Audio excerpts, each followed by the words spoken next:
Have you ever woken up in the middle of the night with a strange feeling? That moment when your mind seems clearer, more lucid than during the day?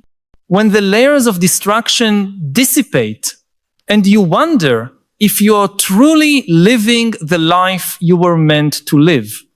It is fascinating how in these moments of sudden clarity, we simultaneously feel a deeper connection with our own existence and an unsettling discomfort, as if truly waking up had a price, as if every step toward what we call consciousness, awakening, distanced us from something that also has value. We rarely stop to consider what we lose when we gain clarity. We are so focused on what it means to be awake that we forget to honor what we leave behind in the process. There is a certain beauty in the mist, a functionality in illusion, a purpose in unconsciousness that our stubborn desire for lucidity often prevents us from appreciating. What are we really losing when we awaken? What do we sacrifice on the altar of expanded consciousness? For hundreds of thousands of years, our ancestors lived without the modern compulsion to constantly question their own lives. Paleolithic hunter-gatherers did not wake up every morning wondering whether they were fulfilled in their careers or whether their relationships met their emotional expectations. They simply lived according to the established rhythms of their communities and environments. Life had more immediate urgencies. Survival was a full-time occupation. There is something deeply integrated in this way of existing that our hyper-conscious society can no longer access when you are fully absorbed by the immediate need to find food, to protect your group from predators, or to navigate a storm. You experience a form of presence that is not mediated by layers of reflection. It is a state of being that does not know the existential anxiety that characterizes modern consciousness. As human civilization evolved, we began creating distance between ourselves and this direct form of existence. Agriculture gave us surpluses that allowed free time, and with that free time came reflection. The great religions emerged, offering comprehensive narratives that answered the existential questions we began to ask. Who are we? Why are we here? What happens after death? These narratives provided comfort and meaning. They offered certainties in a world full of uncertainties. When you believed without doubt that there is a God who created the universe, who has a plan for your life, and who will receive you into an eternal realm after death, you experienced a form of existential security that is almost inaccessible to the modern awakened mind. It is ironic that when we speak of awakening, we often refer to an expansion of consciousness, a greater ability to perceive the complexities and contradictions of human existence. But this expansion comes at a cost. Each layer of consciousness we acquire distances us a little more from the simplicity of being, from the unquestioned acceptance of life as it presents itself. We think we are advancing, but in certain aspects, we are moving away from something fundamental.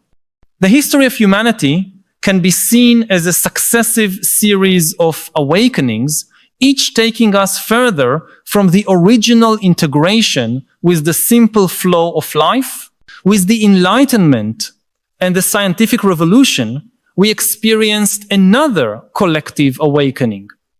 We began to question the religious narratives that had sustained our understanding of the world for millennia. We replaced the certainty of faith with the curiosity of scientific inquiry. We gained knowledge, precision, technology, and unprecedented control over our environment. But we also lost something. We lost the feeling of living in an enchanted world where rivers had spirits, where lightning was an expression of divine anger, where every event, no matter how trivial or tragic, had meaning within a broader cosmic plan. Max Weber called this the disenchantment of the world. When we explain the rainbow as light refraction, it ceases to be a bridge to the realm of the gods or a divine promise. It becomes physics. Precise, explainable, but in a certain way diminished. I am not suggesting that we should reject science and return to mythical explanations of the world. Far from it. Scientific knowledge has brought extraordinary advances that have improved our lives in countless ways. I am simply acknowledging that there is a trade-off, that each new layer of consciousness both reveals and obscures. Perhaps the most powerful example of this trade-off comes from psychology. Freud and his successors awakened us to the complexities of the human mind, to the impulses and desires that inhabit our unconscious, to the behavioral patterns we repeat without realizing it. This awakening gave us tools to better understand our motivations, to treat mental disorders, to build healthier relationships, but it also robbed us of the ability to simply be without constantly analyzing our thoughts and behaviors. Psychological self-awareness is a double-edged sword. It frees us from dysfunctional patterns, but it can also trap us in endless cycles of analysis and doubt. Think of small children who have not yet developed dense layers of reflective consciousness. They are capable of a total absorption in the present moment that many adults can only achieve in rare instances, often through practices like meditation or peak experiences. A child playing is not wondering whether they are playing correctly, whether they look ridiculous, or whether they should be doing something else. They are simply playing, completely absorbed in the experience. There is a freedom in this that we lose as we mature and awaken to the complexities and social judgments of life. Modern neurosis is in large part a product of this excess of consciousness. We are constantly observing ourselves, judging our actions against internalized standards, comparing our lives with those of others, questioning our choices. This creates a distance between us and our own experience. Instead of simply living, we are always watching ourselves live, and this internal division is a source of suffering. Philosopher Alan Watts described this as the feeling of being simultaneously the actor and the audience in our own drama, never fully immersed in the role because we are too busy evaluating our performance. The irony is that many spiritual traditions seek a different kind of awakening, one that would bring us back to a more direct and integrated form of experience. Zen Buddhism, for example, speaks of the beginner's mind, a state in which we observe the world without the distortions of our accumulated concepts, judgments, and expectations. The paradox is that this kind of awakening requires that we fall asleep to many of the layers of consciousness we consider markers of intellectual and psychological sophistication. We must unlearn to achieve this deeper clarity. However, In our contemporary society, we see an opposite trend. With every new technological advancement, with every new social media platform, with every new opportunity for consumption, we are moving even further from direct experience and entering increasingly dense layers of mediation and reflexivity. We are constantly photographing ourselves, living instead of simply living. We are documenting experiences instead of feeling them fully. We are consuming the representation of life instead of life itself. I need to pause for a moment and ask you directly, which aspect of this constant awakening most awakens your fear or apprehension? Do you lie down at night thinking about this too? I know we often keep these concerns to ourselves, perhaps out of fear of appearing paranoid or technophobic in a world that celebrates every new innovation without question. But your worries are valid and probably shared by more people than you imagine. Share in the comments. My biggest fear about our increasingly conscious future is your voice may help create a space where we can honestly discuss these collective fears instead of suppressing them. And perhaps by naming these fears together, we can begin imagining ways to face them. Artificial intelligence represents the next great awakening of humanity, one that promises to expand our collective consciousness beyond its current limits.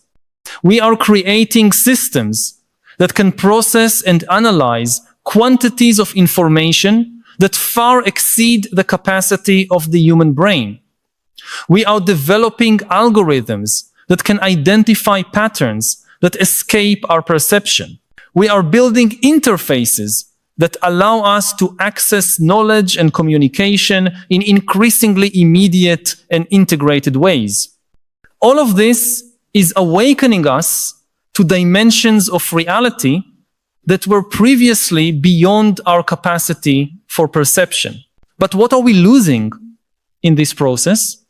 As we increasingly rely on external systems to think for us, are we losing certain cognitive abilities? Studies suggest yes. Our capacity for memory, for spatial navigation, for sustained attention all seem to be affected by constant use of digital technology. More deeply, we are losing forms of knowledge that cannot be captured by algorithms and databases. The embodied knowledge that comes from doing something with your own hands repeatedly over time. The intuitive knowledge that arises from long immersion in a particular field or practice. The relational knowledge that emerges from direct contact with other people without the mediation of screens and interfaces. There is something particularly concerning about the way digital technology is restructuring our experience of time. We live in a state of perpetual distraction, jumping from one notification to another, from one feed to another, rarely allowing our attention to settle deeply on anything. This fragmentation of consciousness has profound implications. It affects our ability to form coherent memories, to build meaningful narratives about our lives, to experience the kind of deep immersion that leads to creative discoveries and genuine connections. Philosopher Bernard Stiegler argued that we are living in a crisis of attention in which our capacity for sustained attention is being systematically captured and fragmented by systems designed to monetize every moment of our consciousness. It is not just that we are distracted, it is that our distraction has become a commodity, something to be bought and sold on the global market. In this process, we lose autonomy over our own consciousness. We awaken to a world of infinite possibilities for information and communication, but we fall asleep to our ability to determine the focus of our own attention. Another aspect of what we lose when we awaken is related to community and belonging. In traditional societies, identity was something given, determined by birth, by place, by family, by religion. There were limitations in these prescribed identities, certainly, especially for those who did not fit dominant expectations. But there was also an existential safety in knowing your place in the world, in having a clear set of values and practices shared with those around you, in feeling part of something greater than yourself. As we awaken to the multiplicity of ways of being, to the historical and cultural contingency of our identities and values, we gain freedom and possibility. We can choose who we want to be. We can question traditions.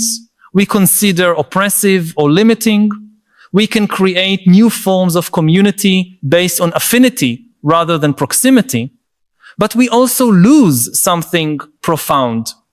We lose the sense of unquestionable belonging, the safety of clear boundaries, the comfort of definitive answers. The sociologist Zygmunt Bauman called our era liquid modernity, characterized by the dissolution of stable social structures and the continual need for self-invention. We are always in flux, always becoming, never simply being. This creates a permanent anxiety, a feeling that we are never doing enough, never becoming enough, never reaching the imaginary destination where we can finally rest in the certainty of who we are. It is important to note that this liquidity does not affect everyone equally. Those with sufficient material and cultural resources may experience it as freedom, as an opportunity for self-expression and exploration. Those without these resources often experience the same liquidity as precariousness, as a lack of support structures, as an impossible demand for constant adaptation to rapidly changing circumstances. The awakening of collective consciousness does not happen uniformly or equitably. Another aspect of what we lose when awakening is related to our relationship with nature. For hundreds of thousands of years, human beings lived in intimate contact with the natural world. Our bodies and minds evolved in savanna, forest, coastal, and mountain environments. Our sensory perception, our biological rhythms, our emotional psychology, all were shaped by this immersion in nature. As we build increasingly elaborate artificial environments, as we mediate our experience of the world through layers of technology, we lose this direct connection with the natural systems that sustain us and of which we are part.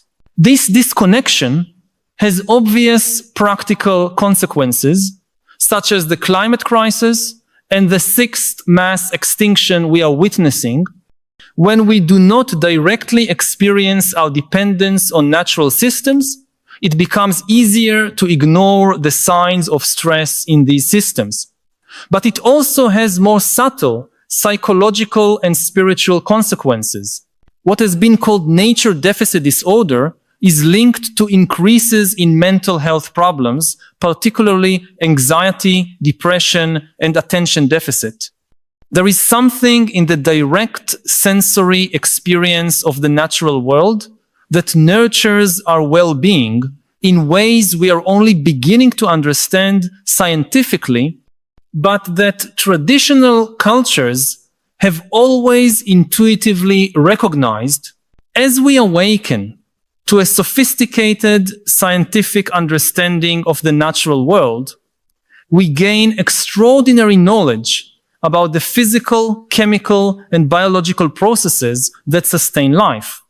We can map genomes, model ecosystems, predict climate patterns, but we lose the direct sensory experience of being part of nature, of feeling the rhythm of the seasons in the body, of knowing a place so intimately that every subtle change is noticeable, of identifying plants and animals not by their scientific names in a book, but through repeated encounters over time. This awakening to abstract knowledge, accompanied by a falling asleep to embodied experience, is particularly evident in our relationship with food. We know more than ever about nutrition, about the biochemical components of foods, about the global supply chains that bring products to our tables.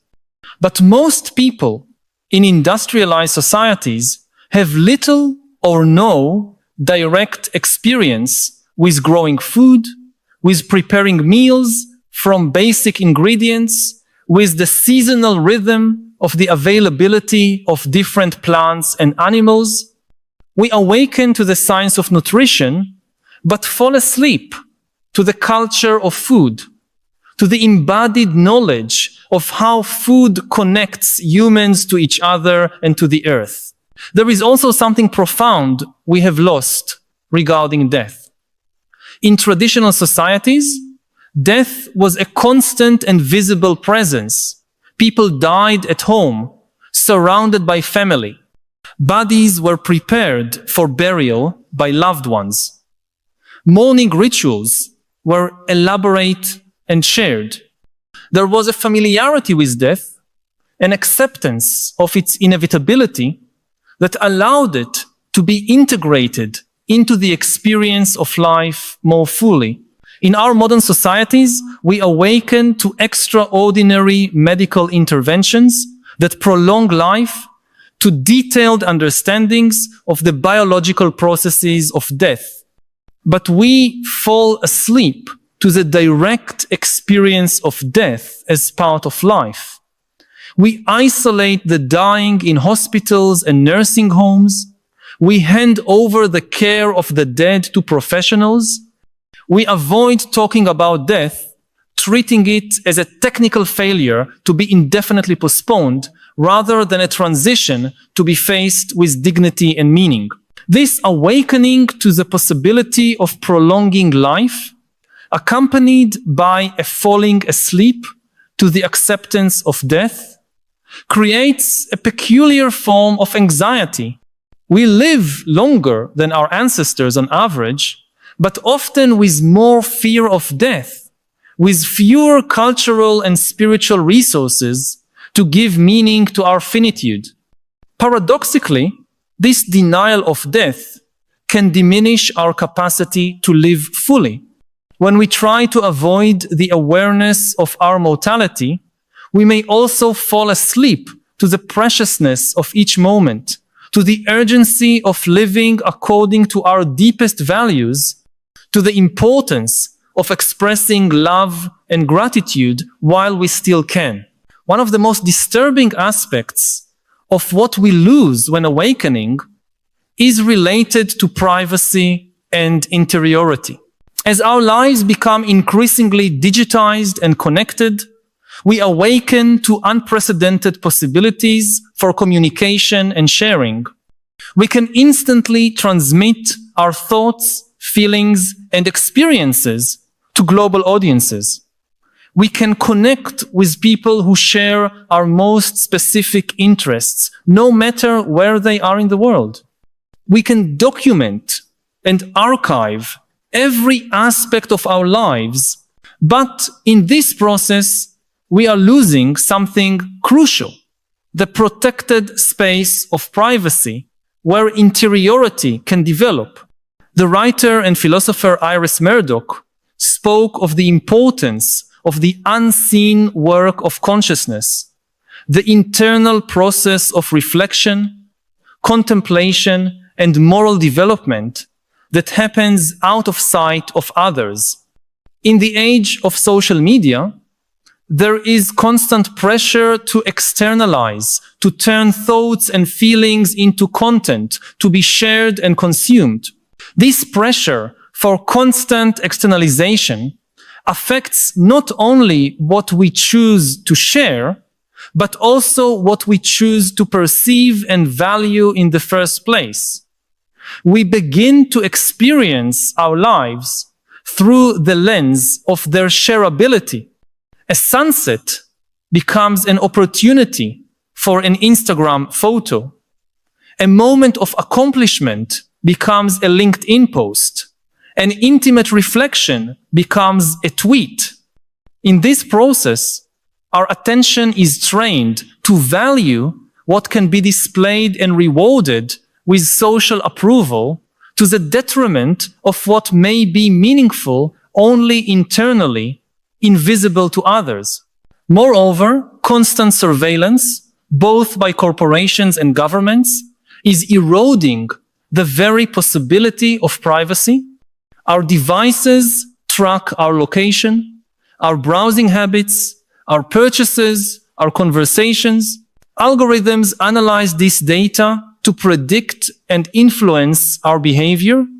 We awaken to a world of unprecedented convenience and personalization, but fall asleep to the autonomy that comes from having a mental space that is unmonitored, unmediated, unmonetized. The paradox here is that the more transparent we become, the more our lives are recorded, archived, and analyzed, the less we know ourselves in certain fundamental ways. Self-knowledge requires privacy. It requires space to experiment, to make mistakes, to contemplate possibilities that may never materialize. It requires the freedom not to be consistent, to contradict ourselves, to change our minds without having to explain or justify these changes to an audience. Another aspect of what we lose when awakening is related to attention and contemplation. In our hyper-connected world, we awaken to an incessant flow of information and stimulus. We have instant access to news from around the world, to vast repositories of knowledge, to infinite entertainment options. We never need to be bored, never need to be unoccupied, never need to sit with our own thoughts without distraction. But this constant external stimulation comes at a cost. We lose the capacity for sustained attention, the ability to delve deeply into a single subject, text, or practice for long periods. We lose the experience of productive boredom, that seemingly empty state that often precedes the deepest creative insights. We lose the practice of contemplation, the patient immersion in a question or problem without the pressure of immediate resolution. The philosopher Josef Pieper argued that contemplation requires a certain receptivity, an openness for the world to reveal itself on its own terms, rather than being grasped and processed according to our goals and projects.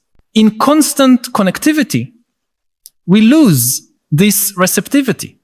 We are always searching, always processing, always responding. We are rarely simply present, available to whatever may arise. This loss of contemplation has profound implications for our capacity for wisdom. Information is not the same as knowledge, and knowledge is not the same as wisdom. Wisdom requires not only the accumulation of facts and experiences, but their integration, their digestion through sustained reflection. It requires the ability to consider multiple perspectives, to postpone judgments, to sit with paradoxes and contradictions.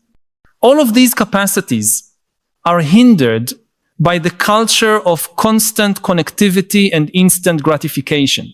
There is a certain irony in the fact that many spiritual traditions teach that true awakening comes through stillness, through the reduction of external stimulation, through the slowing down of discursive thought.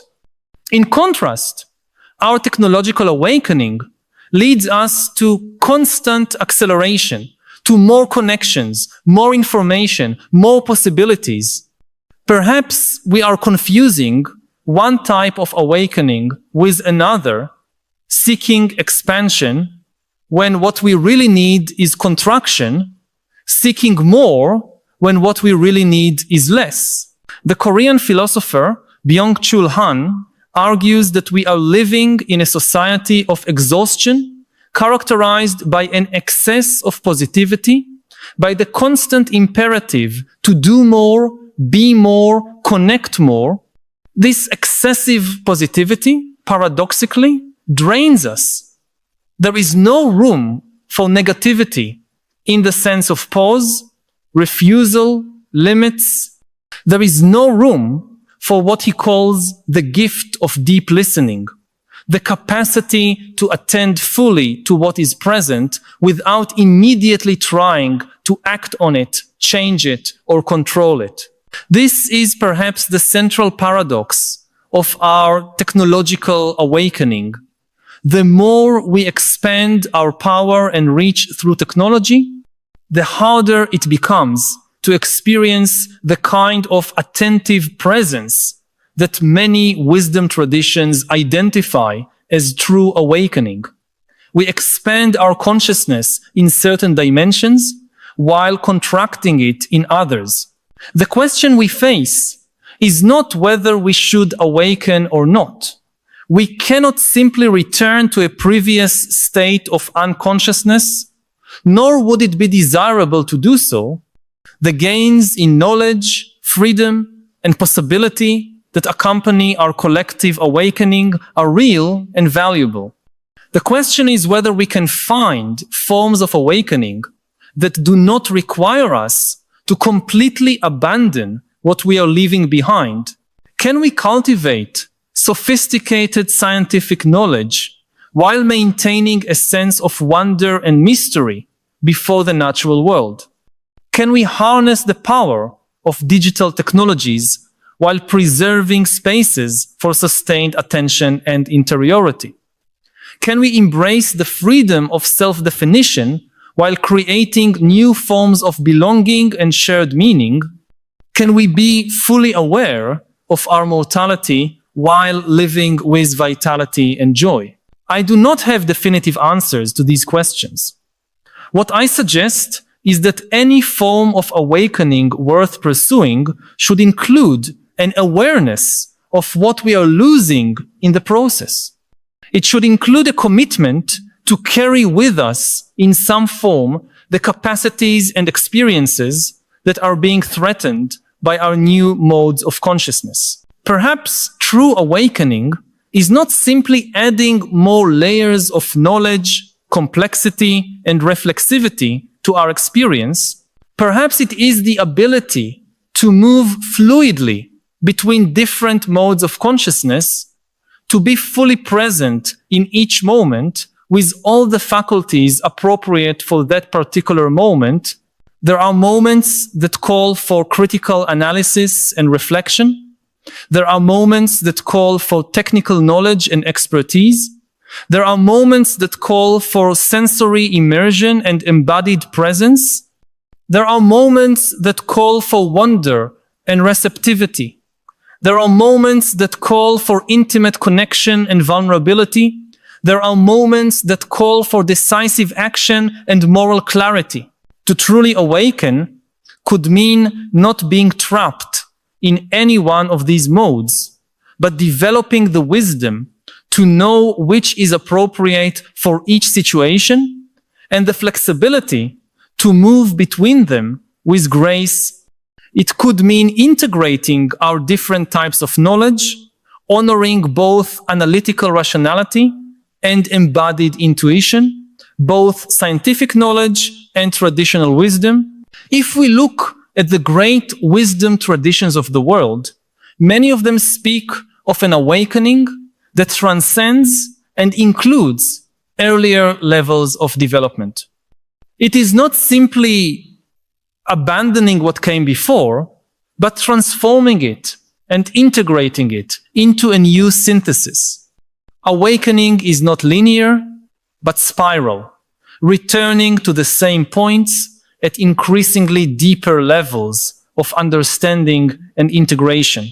This more integrative vision of awakening suggests that we do not need to choose between the simplicity of being and the complexity of reflection, between direct immersion in experience and the conceptual understanding of that experience. We can cultivate the capacity to inhabit both modes, to appreciate what each has to offer, to move between them according to the needs of the moment. In practice, this may mean deliberately creating spaces in our lives for different types of experience and consciousness. It may mean regular periods of digital disconnection to allow slower and more embodied forms of attention to flourish. It may mean practices that help us reconnect with the natural world, not only conceptually, but sensorially. It may mean cultivating face-to-face relationships that allow us to experience the embodied presence of other human beings. It may mean creating communities based on shared values and practices, which offer a sense of belonging without requiring dogmatic conformity. It may also mean developing a more conscious relationship with our technological tools. Instead of allowing them to structure our consciousness by default, we can learn to use them with more intentionality. We can choose which capacities we want to amplify and which we want to preserve without technological mediation. We can design and select technologies that enhance our autonomy and capacity for attention rather than fragmenting them, as we move toward a future where artificial intelligence and other technologies promise to expand our collective consciousness even further. These considerations become even more important. How can we ensure that our next great awakening does not come at the expense of the human capacities we value most? How can we ensure that it expands our potential rather than diminishing it? How can we ensure that it makes us more fully human, not less? These are questions we need to face collectively through broad and inclusive conversations about the kind of future we want to create. They cannot be left solely to technical experts or market forces. They require the collective wisdom of diverse traditions and perspectives, including those that may seem outdated or irrelevant to the modern eye. If these reflections touched on something you have been feeling, but perhaps had not found words to express, know that you are not alone. By subscribing to the channel, you will connect with a growing community of people who share your concerns and your desire for a deeper understanding of the philosophical challenges of our time. Each week, we meet here to explore together the great questions that define our era and to seek not only understanding, but also wiser ways of living amid the transformations we are witnessing. This is not just a channel, but a space for dialogue and collective growth. Join us in this ongoing journey. Subscribe so we can continue this essential conversation about how to live with more wisdom and purpose in a world that often leaves us disoriented and divided. The awakening I am advocating is not a rejection of modern consciousness or technology. It is not a nostalgic return to some idealized past.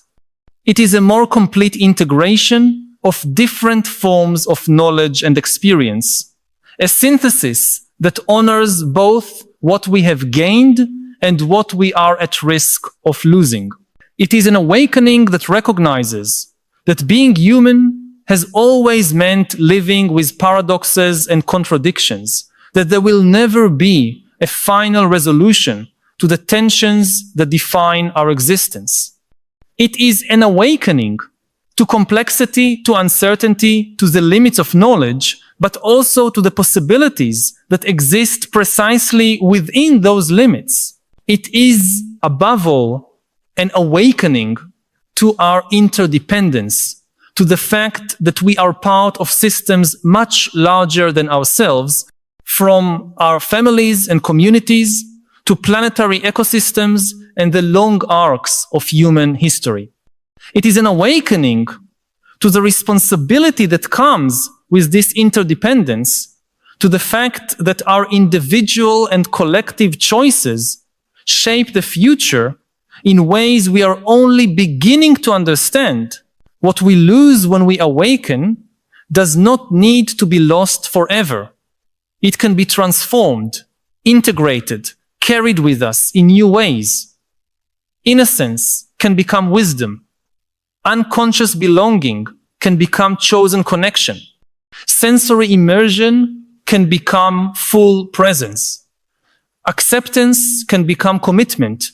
True awakening is not toward separation, but toward connection, not toward judgment, but toward understanding.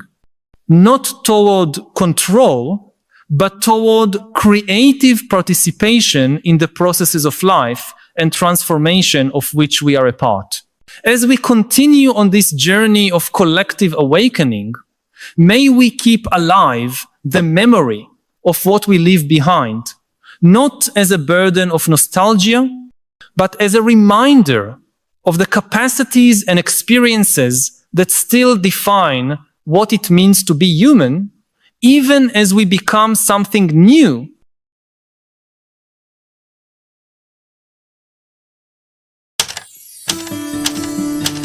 Most information in the world is junk. In just a word or two, explain why modern AI might destroy democracy. The key issue is that democracy is based on trust, whereas dictatorship is based on terror. This extremely cynical view of humans is not true. What you've done in your recent book, Nexus. The book is about the history of information. You offer a different lens for information. Information isn't truth. It's not a question of helpful or dangerous. It's the magnitude of the change. We need more boring politicians, for instance. For sure. Suffering is the rejection of reality. One of the last stories